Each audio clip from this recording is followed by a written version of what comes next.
रात के 9 बज रहे थे। ग्रुप नंबर 2 के 5 लैंकेस्टर विमान स्कैम्पटन एयरबेस के रनवे के अंत में 3-3 की कतारों में खड़े थे। फ्लाइट लेफ्टिनेंट जो मैकार्थी उनके टीम लीडर थे। आगे की पंक्ति में खड़े 2 विमानों में से एक उनका था। अब रोमांचकारी और रहस्यमयी रोमांच शुरू होने में बस कुछ ही मिनट बचे थे। हर मिनट एक युग जितना लंबा था। मैकार्थी ने विंग कमांडर के गिब्सन के विमान की लाल बत्ती देखी जो टर्मिनल के पास खड़ी थी। आखिरकार 9-10 बजे लाल हो गई और अपने सहयोगियों को रेडियो पर कहलवाया, उड़ान भरो। इंजनों की गर्जना के साथ सभी 5 लैंकेस्टर ने उड़ान भरी।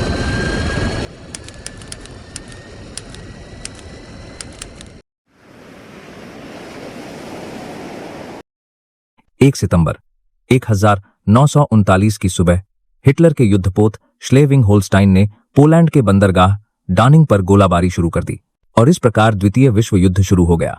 हिटलर की घुड़सवार जैसी सेना ने अचानक पोलैंड पर हमला बोल दिया। हाथी चींटी को कुचलने की कोशिश कर रहा हो। पोलैंड कुछ ही समय में बर्बाद हो गया। ब्रिटिश वायुसेना के बम वर्षक बेड़े के commander air marshal Arthur Harris उलझन में थे, लेकिन उन्हें क्या करना चाहिए? सौभाग्य से उन्हें अचानक याद आ गया कि क्या करना है। इंटरकॉम पर उन्होंने अपने सहायक अधिकारी को निर्देश दिया, डॉ बर्न्स वालिस को संदेश भेजो कि मैं उनसे मिलना चाहता हूं। देर मत करो, काम जरूरी है। बर्न्स वालिस कौन थे? जवाब जानने के लिए आइए समय में थोड़ा और पीछे चलते हैं। 20 जुलाई 1940 को जब ब्रिटेन की लड़ाई का हवाई युद्ध चल रहा था, लॉर्ड बीवरब्रुक, जो ब्रिटिश लड़ाकू विमानों के उत्पादन के प्रभारी थे, ने अपने कार्यालय में पूछा, आपके 10 टन के बम का क्या मामला है? आप इतने दिनों से इसके बारे में क्यों बात कर रहे हैं? अगर कोई मेरी बात एक बार भी सुनने को तैयार ना हो तो मुझे क्या करना चाहिए? विमान डिजाइन करने में कुशल इंजीनियर डॉ वालिस बोले, मेरे दिमाग में जो बम है वह एक खास किस्म का है। यह एक भूकंप बम है। जो भी हो, हमारे बेड़े में क्या एक भी बमवर्षक विमान है जो 10 टन भार ले जा सकता है, या आप उस बम को ग्रेनेड की तरफ फेंकना चाहते हैं? लॉर्ड बीवरब्रुक ने तीखी आवाज में कहा, मुझे पूरी बात बताने दो डॉ वालिस ने आग्रह किया। देखो, हम जर्मनी को हवाई हमलों से नहीं हराएंगे, टैंकों या तोपखाने से भी नहीं। हम हथियार बनाने वाली जर्मन फैक्ट्रियों को भी नष्ट नहीं कर सकते। मैं कहता हूं कि अगर फैक्ट्रियों को नष्ट नहीं भी किया जा सकता तो उनमें चल रहे काम को रोकना असंभव नहीं है। हथियारों के निर्माण के लिए 2 चीजें अनिवार्य हैं, बिजली और पानी। अब लॉर्ड बीवरब्रुक की दिलचस्पी थोड़ी बढ़ी। वालिस ने अपने ब्रीफकेस से जर्मनी का एक नक्शा निकाला और उसे मेज पर रख दिया। जर्मनी के प्रसिद्ध औद्योगिक क्षेत्र रूहर का नक्शा बना के इशारा करते हुए उन्होंने कहा, यहां 3 बड़े बांध हैं जिन्हें मोहन्ये, एडर और सोर्पे कहा जाता है।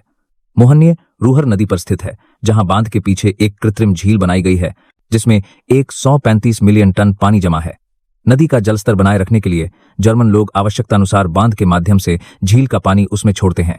इसलिए उथले तल वाले जहाज इससे होकर गुजरते हैं और हथियार बनाने वाली फैक्ट्रियों को कोयला और लोहा पहुंचाते हैं। मोहन्ये स्थित जल विद्युत स्टेशन इन फैक्ट्रियों को बिजली प्रदान करता है। एडर नदी पर बने बांध के पीछे जलाशय में 210 मिलियन टन पानी है। यह पानी 65 किलोमीटर दूर कासेल तक पहुंचाया जाता है, जहां हथियारों के लिए इस्पात बनाने वाली फैक्ट्रियां तक पहुंचाया जाता है। यह परिवहन के लिए इस्तेमाल की जाने वाली नदी है।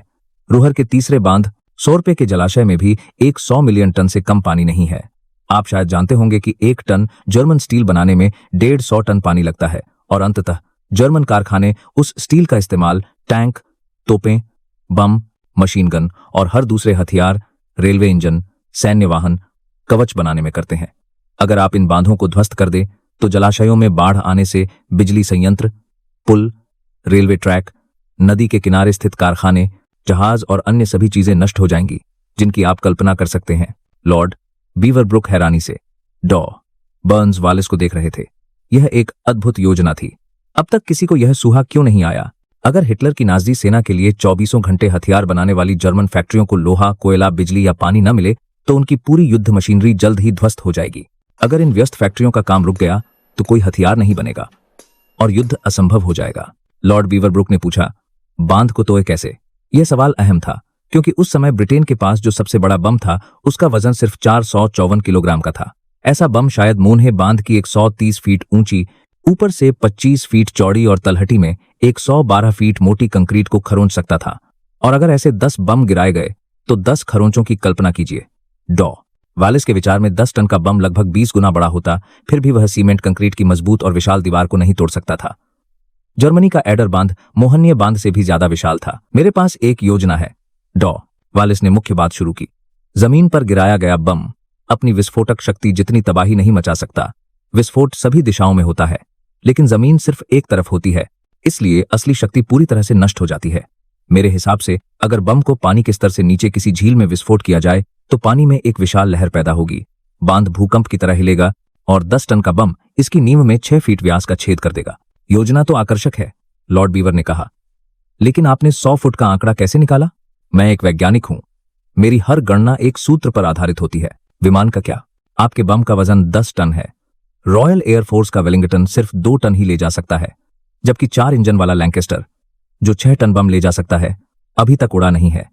लैंकेस्टर बनाने में लगभग 1 साल लगेगा। चलो शुरू तो करते हैं। असफलता ही मिलने वाली है यह मानकर निष्क्रिय बैठने का क्या मतलब है? डॉ वालिस ने दृढ़ता से कहा। ठीक है, तुम क्या करना चाहते हो? प्रयोग। डॉ वालिस ने जवाब दिया, मैं मोहनीय बांध के मॉडल का परीक्षण करना चाहता हूं। लॉर्ड बेवरब्रुक ने मंजूरी दे दी। वालिस ने कृत्रिम झील बना के कई परीक्षण किए, प्रयोग विफल रहे। डॉ वालिस को नई गणनाएं करनी पड़ी। गणनाओं के अंत में बारूद की मात्रा बढ़ाना जरूरी हो गया, इसलिए उन्होंने एक बड़ा बम तैयार किया। इस बार अपेक्षित परिणाम आया। जैसे ही बम मॉडल से 1 फुट दूर विशाल तालाब जैसी दिखने वाली कृत्रिम झील पर गिरा, मॉडल के बांध में एक छोटा सा छेद हो गया और झील का पानी उसमें से झरने की तरह बहने लगा। क्या प्रयोग सफल रहा? हाँ, प्रयोग सफल रहा, लेकिन इस तथ्य का क्या कि डॉ बर्न्स वालिस ने तीसरे हमले में एक बड़े बम का इस्तेमाल किया। इस आकार को देखते हुए समीकरण का एक नया निष्कर्ष निकालना पड़ा। देर रात डॉ वालिस घर पहुंचे। उन्होंने अपनी मानसिक कसरत फिर से शुरू की जो सोने के बाद से चल रही थी। उन्होंने उस समय नए खोजे गए RDX नामक अत्यधिक विस्फोटक बारूद के गुणों के अनुसार सूत्र की गणना की, लेकिन उत्तर निराशाजनक था। एक 112 फुट मोटे मोहनीय बांध की नींव तोड़ने के लिए 15 टन RDX के बम की आवश्यकता थी। यह भार केवल RDX का था। बारूद को ढकने वाला स्टील का आवरण 10 टन और था। इस प्रकार बम का कुल भार 25 टन हुआ। जब ब्रिटेन का सबसे शक्तिशाली माना जाने वाला वेलिंगटन प्रकार का विमान केवल 2 टन भार ही उठा सकता था, यह एक कठिन समस्या थी।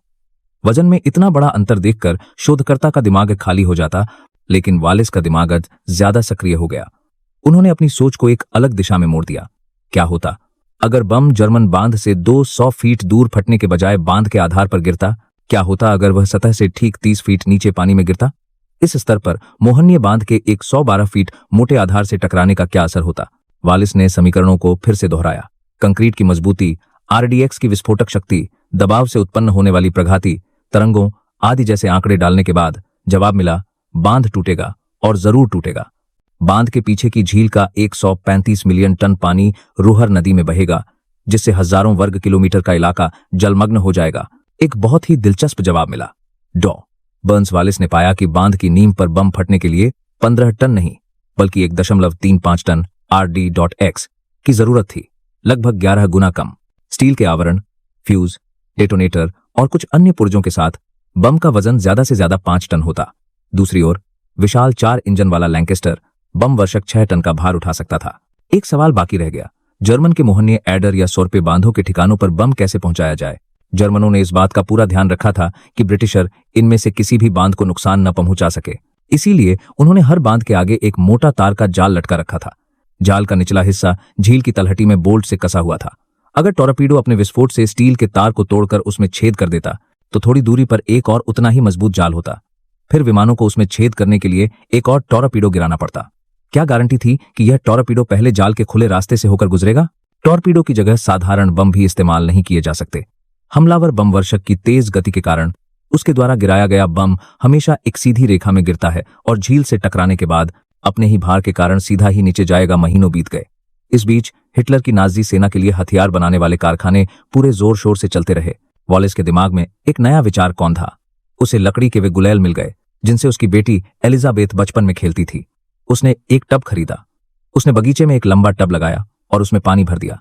टब के दूसरे सिरे पर उसने पानी की सतह से एक निश्चित दूरी पर, एक निश्चित स्तर पर 2 रस्सियां बांध दीं। दूसरे सिरे पर वो बैठ गया और उसने टब में गुलेल में खेलने वाले कंचे रखे, बीच में नहीं बल्कि थोड़ा नीचे। इस तरह रखा गुलेल अचानक छूटने के बाद वालिस की दिशा में घूमने ही वाला था और वह घूम गया। पहले टब ने पहली रस्सी को पार किया और फिर दूसरी रस्सी को, फिर गुटका दूसरे तख्ते से टकराया, लेकिन वापस नहीं गिरा। वह तख्ते से चिपका रहा और अंततः नीचे पानी में गिर गया। जैसे क्रिकेट में गेंद स्पिन होती है, ठीक वैसे। इसमें कोई शक नहीं कि जर्मन हर किनारे के सामने बनी जाल जैसी नाकेबंदी को देख नहीं पाए होंगे। बेशक मॉडल का व्यावहारिक परीक्षण जरूरी था।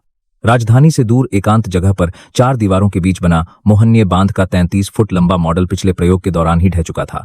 अधिकारी पैसा खर्च करने को तैयार नहीं थे। वालिस ने उन्हें बमुश्किल मनाया।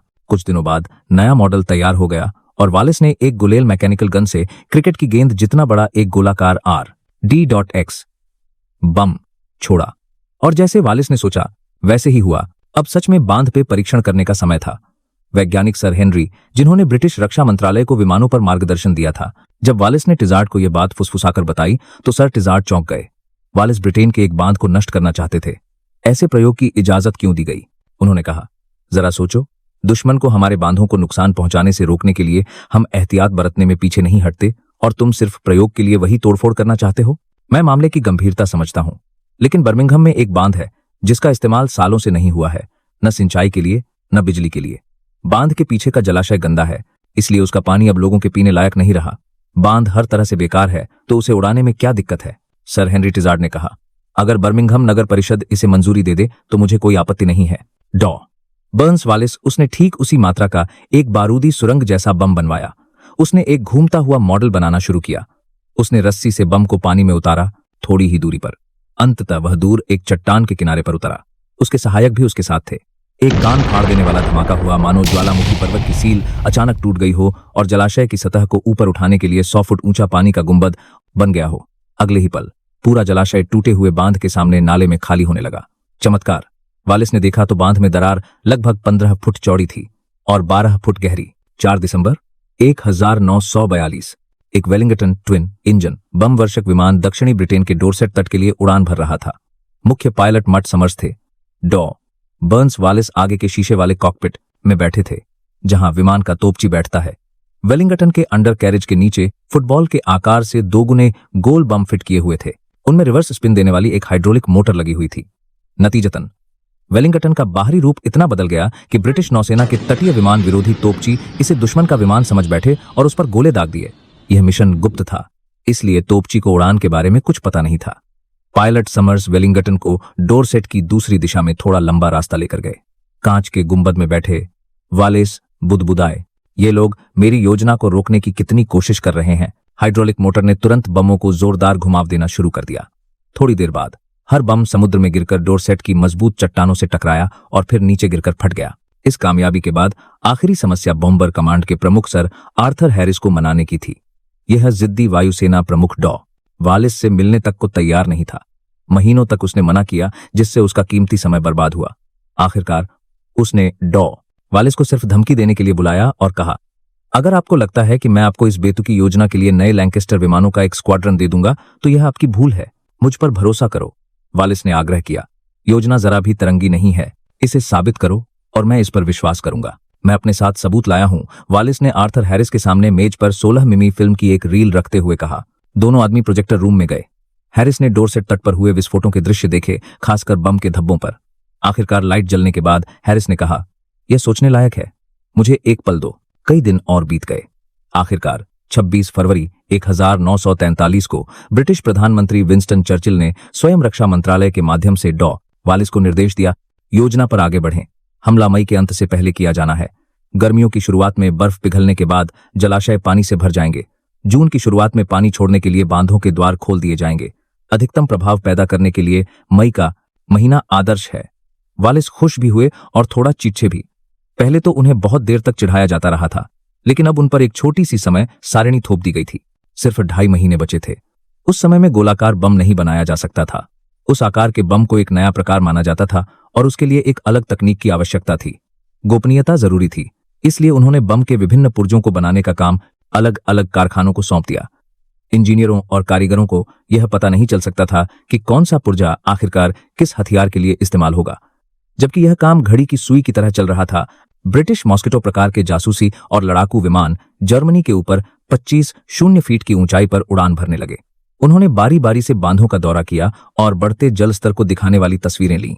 235 किलोमीटर लंबी रूहर नदी का प्रवाह, जो ऊपरी भाग में 2376 फीट की ऊंचाई पर उगता है, लगातार बढ़ रहा था। जैसे जैसे पहाड़ की बर्फ पिघल रही थी और मोहन्ये बांध के पीछे के जलाशय भी ओवरफ्लो होने लगे थे, पानी की मात्रा बढ़ रही थी। इस अच्छी खबर के खिलाफ बुरी खबर, यह आई कि जर्मनों ने मोहनीय बांध के विपरीत तट पर और बांध पर कुल 6 विमान रोधी बंदूकें रखकर अंग्रेजों के लिए स्थिति बदल दी थी। टावर तो बस दिखावे के लिए थे, लेकिन जर्मनों ने अब उनका बखूबी इस्तेमाल कर लिया है। यह तो बड़ी मुसीबत है। अंग्रेजों ने हमला करते हुए लैंकेस्टर को उन टावरों के बीच से गुजरना ही था। एडर और सोरपे भी विमान रोधी तोपों से सुरक्षित थे। जर्मन अचानक सतर्क क्यों हो गए? क्या उन्हें अपने जासूसों के जरिए हमले की भनक पहले ही लग गई थी? ठीक है, जो भी हुआ देख लेंगे। हमला निश्चित ही होगा। 25 मार्च 1943 बॉम्बर कमांड के commander air marshal Arthur Harris ने वायुसेना के उप प्रमुख एयर वाइस मार्शल राल्फ कॉकिन से मुलाकात की। वे आरएएफ के नंबर 5 बॉम्बर स्क्वाड्रन के कमांडिंग ऑफिसर थे। हमले की योजना का पूरा विवरण देने के बाद हैरिस ने कहा, मेरा मानना है कि आपको युवा विंग कमांडर गाय गिब्सन के नेतृत्व में अनुभवी लेकिन युवा और साहसी पायलटों की एक विशेष इकाई बनानी चाहिए और गिब्सन को इसका नेता नियुक्त करना चाहिए। कबूल है, राल्फ कोक्रेन ने कहा। अगर आपने चुनाव मुझ पर छोड़ दिया होता तो मैं गिब्सन को चुनता। देर सुबह वे सोने ही वाले थे कि air vice marshal Ralph Cochrane ने उन्हें फोन करके जगा दिया। जब उन्हें बताया गया कि उनकी छुट्टी रद्द हो रही है तो उन्होंने कहा, एक महत्वपूर्ण साहसिक कार्य करना है। अभी समय है, लेकिन इस बीच हर दिन प्रशिक्षण है। मुझे ट्रेनिंग करनी है। गिब्सन हैरान था। किस चीज की? अत्यंत निम्न स्तर पर उड़ान भरना, और वह भी अंधेरी रात में। यह चिन्ह क्या है? इसकी घोषणा अभी नहीं की जा सकती। फिलहाल हम दोनों मिलकर कुछ चतुर और बहादुर पायलटों का एक अलग दस्ता बनाने जा रहे हैं। इस बातचीत के 5 दिन बाद जो बेड़ा बना उसमें 147 पायलट थे। ये सभी बम वर्षक थे। कुल 21 विशालकाय लैंकेस्टर विमान थे। प्रत्येक में पायलट, गनर और नाविक मिलाकर 7 पायलटों की आवश्यकता थी। इस नए स्क्वाड्रन का नाम स्क्वाड्रन नंबर 617 रखा गया। विंग कमांडर आई गिब्स ने सभी को एयरबेस के ब्रेकिंग रूम में इकट्ठा किया। भूमिगत बनाया गया यह कमरा साउंड प्रूफ था। गिब्स ने सभी पायलटों को चौंकाते हुए कहा, आपको एक खतरनाक मिशन पर जाना है। मैं आपको और कोई जानकारी नहीं दे सकता क्योंकि मुझे खुद भी नहीं पता। मैं आपको बस एक बात बताना चाहता हूं। आज से आपको हर दिन पेड़ की ऊंचाई पर उड़ान भरने का अभ्यास करना होगा। रात दिन यह अभ्यास तब तक जारी रहेगा जब तक आप सभी आंखें बंद करके लैंकेस्टर चलाना नहीं सीख जाते।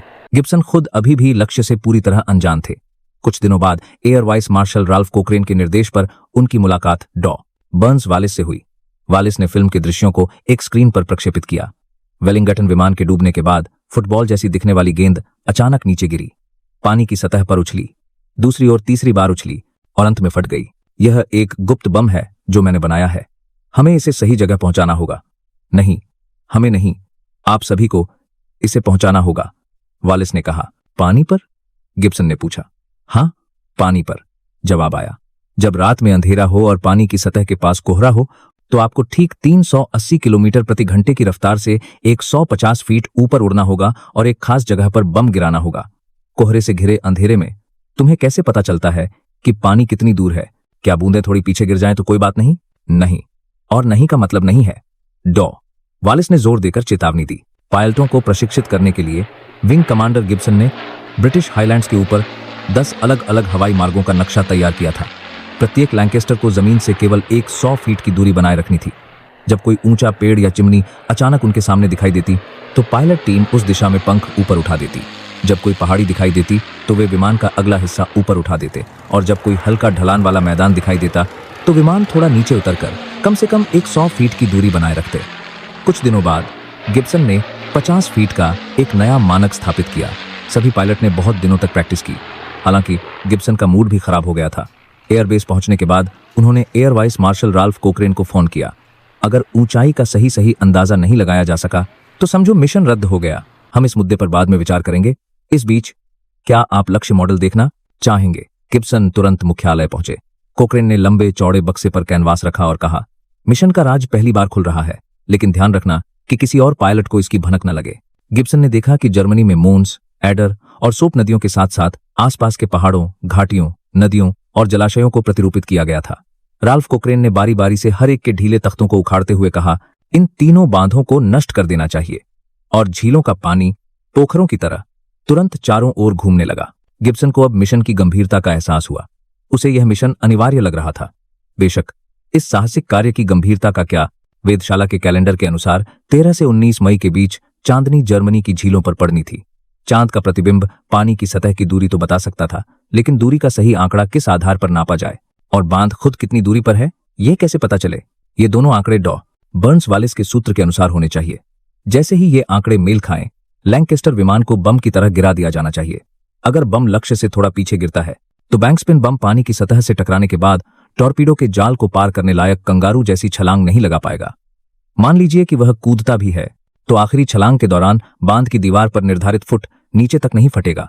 जब लॉर्ड बीवरब्रुक को इस समस्या का पता चला तो उन्होंने अपने एक भरोसेमंद इंजीनियर को बुलाया। त्रिकोणमिति के उस माहिर इंजीनियर ने तुरंत इसका हल निकाल लिया। हल इतना आसान था कि बीवरब्रुक हैरान रह गए। इतनी कठिन पहेली का कितना सरल समाधान। अब दूसरा प्रश्न, सटीक ऊंचाई किस आधार पर मापी जाए? इस प्रश्न का उत्तर लॉर्ड बीवरब्रुक के दूसरे आदमी ने दिया। लैंकेस्टर की नाक और पूंछ के नीचे एक निश्चित कोण पर स्पॉटलाइट लगाएं। नाक की स्पॉटलाइट की नोक थोड़ी पीछे की ओर और पूंछ की स्पॉटलाइट की नोक थोड़ी आगे की ओर रखें। यदि दोनों नोकें झील की सतह पर मिलकर एक अंग्रेजी अंक 8 बनाती हैं तो माना जाता है कि विमान ठीक 60 फीट की ऊंचाई पर है। दोनों सवालों के जवाब मिल गए हैं। प्रत्येक पायलट ने भूरे रंग के कांच के चश्मे भी पहने थे। उनके लिए दिन के उजाले में रात का अंधेरा माहौल तैयार किया गया था। उन्होंने रात्रि उड़ान का अभ्यास किया। 16 मई 1943 की सुबह हुई। एक ऐतिहासिक दिन जिसने द्वितीय विश्व युद्ध का रुख काफी हद तक ब्रिटेन के पक्ष में मोड़ दिया।